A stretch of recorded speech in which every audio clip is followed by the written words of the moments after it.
Our lead story tonight, a court in Delhi gave the life sentence to Kashmiri separatist leader Yasin Malik. The 56-year-old was found guilty of terror funding and separatism for waging war against India. He's also got a series of other cases against him, including the killing of Indian Air Force personnel, which are still dragging on in court. Today, he has received a life sentence. He can appeal this in the High Court. The court, however, said that he did not believe the arguments made by Yasin Malik that he had become a Gandhian and taken the part of non-violence. A life sentence for Kashmiri separatist leader Yasin Malik.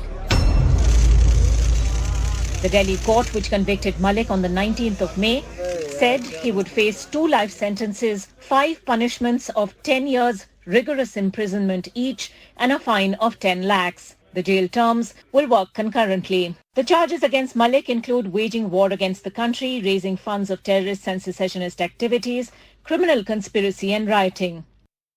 The case was filed by the anti-terror agency, the NIA, in 2017. In a separate case, Malik is also charged with the murder of 4 Air Force personnel in January 1990. He faces dozens of FIRs for other separatist and terrorist activities. Yasin Malik had joined militancy in 1988 and was part of terror groups that forced Kashmiri Pandits to leave the valley or be killed. Yasin Malik had declared a unilateral ceasefire in 1994 and declared the Jammu and Kashmir Liberation Front a political organization.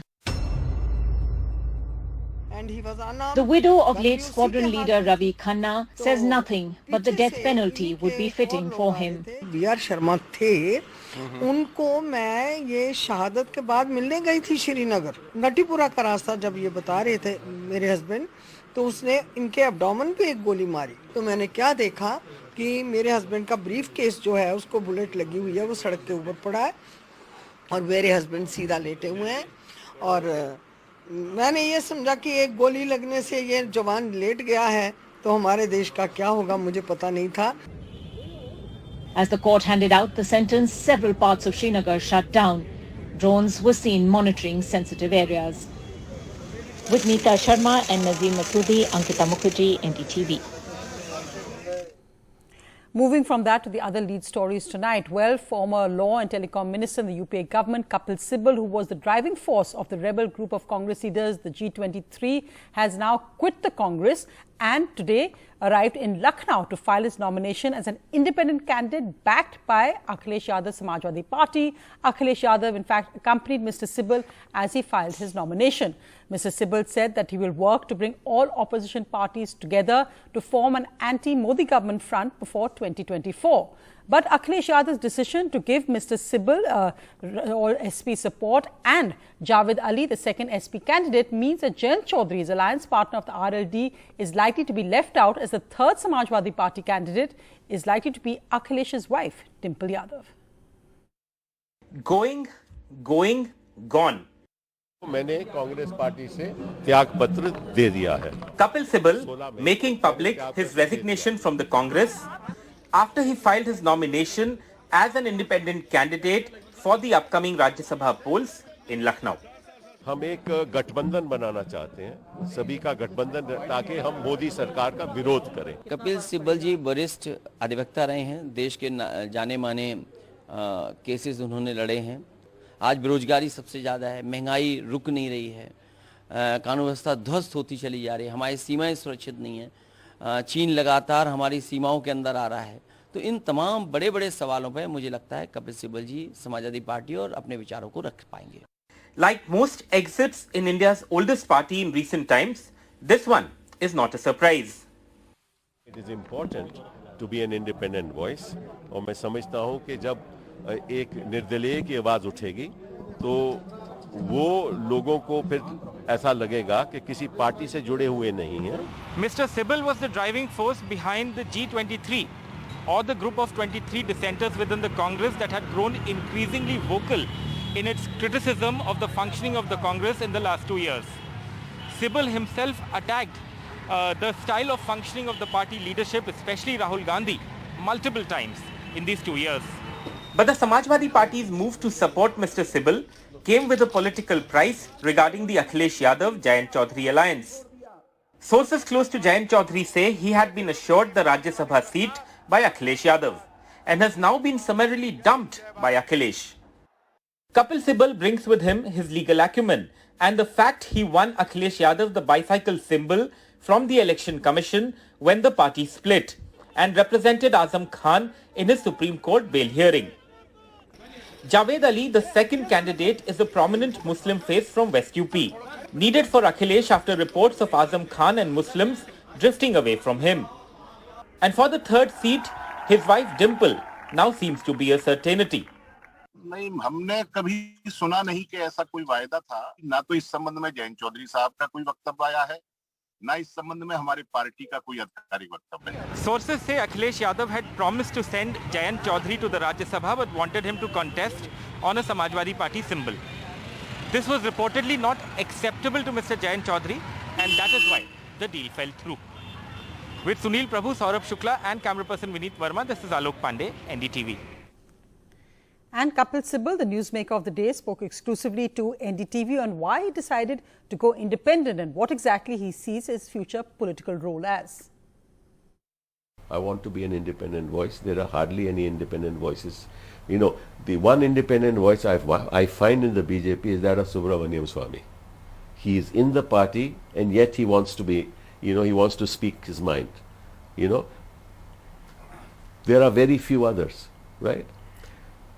But he's in the party. I luckily don't have to hang on to the coattails of any political party.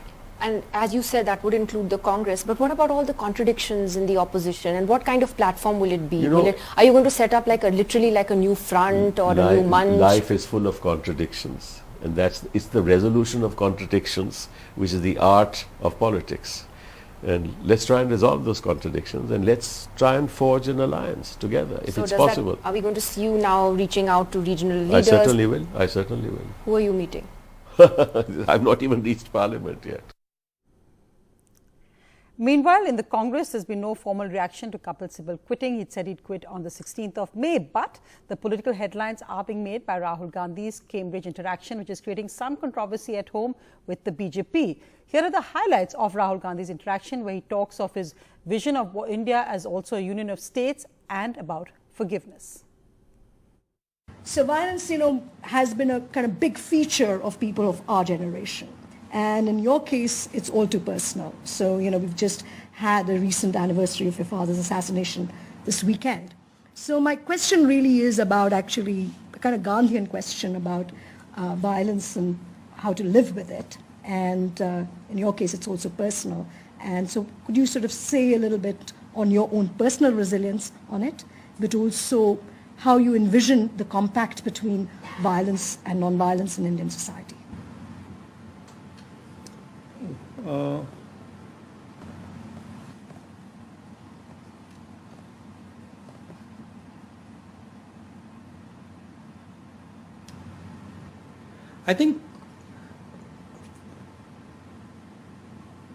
The word that comes to mind is forgiveness, right? Mm-hmm. It's not precisely the most accurate. It's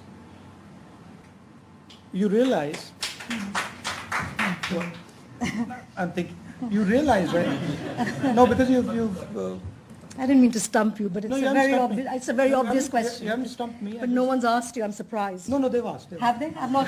Then why don't you have the? Because I'm trying to go deeper in the answer. Okay, let's do this. The single biggest learning experience of my life was my father's death. There is no bigger experience than that. Mm-hmm. And I said this in a speech in Parliament some time back. India is not described as a nation. It's described as a union of states. In the Congress party, we view India as a negotiation between its people. Mm-hmm. The RSS views India as a geographical entity. Mm-hmm. So that's the big difference. So for us, India comes alive when India speaks, and India dies when India goes silent. Okay? And what I see is going on is a systematic attack on the institutions that allow India to speak. Right? Parliament, the election system, the democratic system, the basic structure of democracy is being captured by one organization. And as the conversation is being stamped out, the deep state is entering those spaces and redefining the way that conversation is held.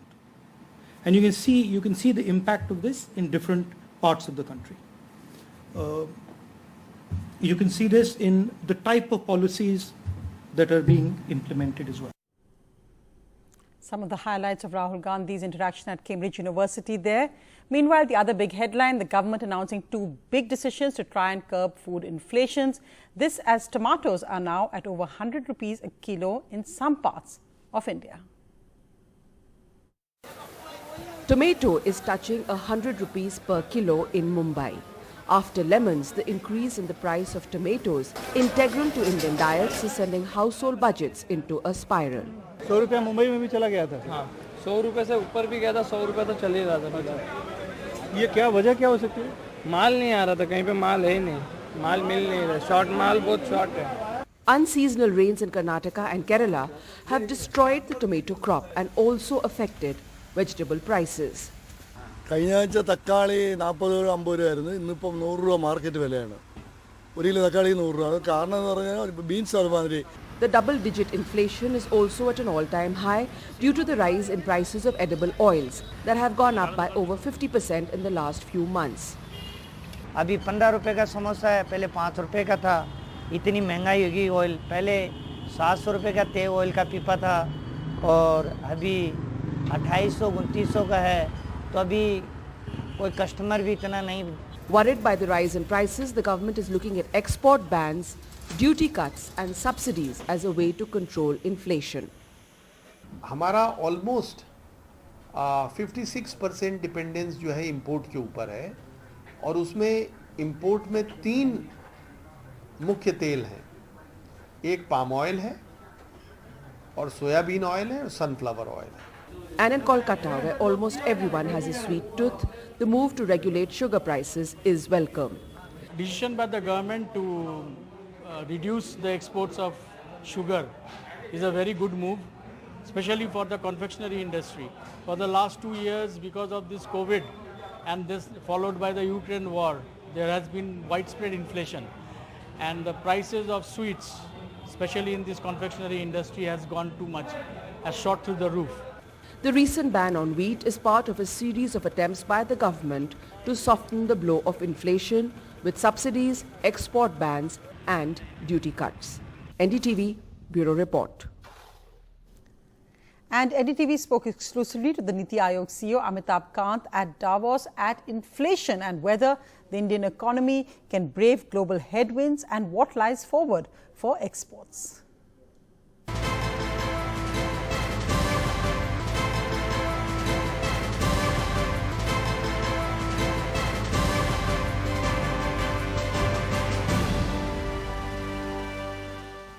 Our own food production was getting impacted because of advanced weather conditions this particular year due to heat, and the production this year would not meet its full target, and therefore it was necessary to ensure that we don't end up not being able to feed our own citizens, number one. Number two, that we should not end up with a huge level of domestic inflation, and particularly food inflation, which would impact the lives of our citizens. So it was very necessary. But we've done our bit for the world. We've exported quite a bit.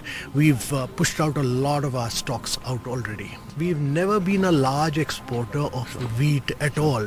Now to say that we beg India is not a fair proposition, because we've never traditionally and historically been a large exporter. Our belief always has been that India needs to grow at rapid rates of 8 to 9%. On a sustained basis over a long period of time. States must become now the key driver of growth. If you have 10 Indian states growing at 9 to 10% per annum, India grows. India is a function of how the states grow, largely because India is a very large country. And a look at the markets, which have lost for the third day today. All eyes on the upcoming Fed meet in the United States. The Sensex losing 303 points, the Nifty sliding by 99 points. This, of course, for the third consecutive day, there's a loss because of a sharp sell-off in IT stocks. An expected US Fed rate hike has stressed investors, with the Fed rate hike possibly feared to cause a recession in the United States.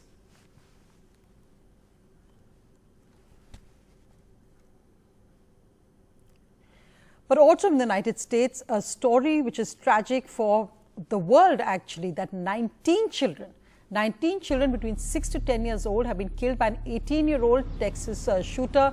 The Texas shooter sent a cryptic message on Instagram just before the shooting saying, "I'm about to." He also texted a girl hours before the shooting saying, "I got a little secret I want to tell you."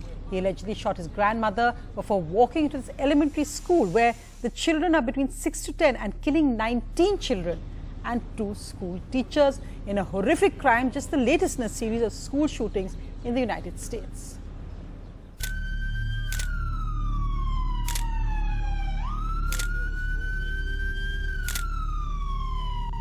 Why? Why are we willing to live with this carnage? Why do we keep letting this happen? The deadliest school shooting since 2018. At least 19 students and 2 adults shot dead after an 18-year-old opened fire at an elementary school in Texas. The gunman allegedly entered the school after a violent encounter with his grandmother, after which he was also involved in a car crash. He had body armor on and used a rifle in the attack. Shortly after returning from a 5-day trip to Asia, the US president said it's time to stand up to the gun lobbies. I just got off a trip from Asia, meeting with Asian leaders. And I learned of this while I was on the aircraft. And what struck me on that 17-hour flight, what struck me was these kinds of mass shootings rarely happen anywhere else in the world. Where in God's name is our backbone to have the courage to deal with it and stand up to the lobbies? It's a time to turn this pain into action for every parent, for every citizen in this country. We have to make it clear to every elected official in this country, it's time to act. Meanwhile, US Senator Chris Murphy begged his colleagues to finally pass legislation to end the nation's gun violence problem. But I'm here on this floor to beg, to literally get down on my hands and knees and beg my colleagues. Find a path forward here. Work with us to find a way to pass laws that make this less likely. Despite repeated pleas, several Republicans, including Ted Cruz of Texas and Jim Inhofe of Oklahoma, have already publicly rejected the prospect of passing gun control legislations. 2 mass shootings in 10 days should be a wake-up call for American lawmakers. This shooting has put the focus back on federal gun control measures in the US, which have remained stalled in Congress for a decade due to Republican opposition. But many say this shooting in Texas, particularly because it happened in a deep red state, probably won't soften that long-standing opposition. Parmeshwar Bava for NDTV. Absolutely shocking tragedy there in a Texas school. Meanwhile, we end tonight with a story of hope and grit of 10-year-old Seema. She lost a leg in a road accident, but that doesn't stop her from walking 1 kilometer to school every day in Bihar.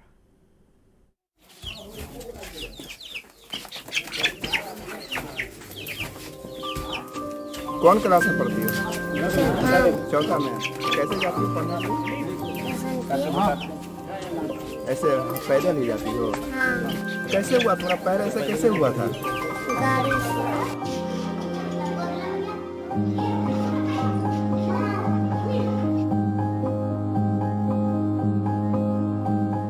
क्या रोज जाती हो पढ़ने के लिए?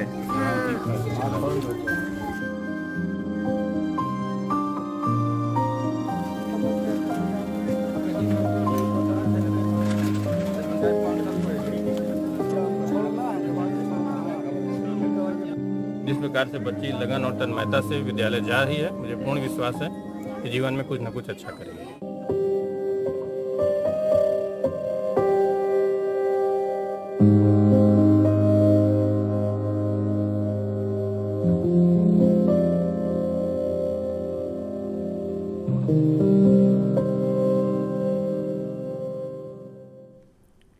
What a brilliant young girl. That's it on the news tonight. But coming up next, breaking news with Sanket. Life imprisonment for Yasin Malik. He hasn't got death. Has justice been delivered to the Valley's victims?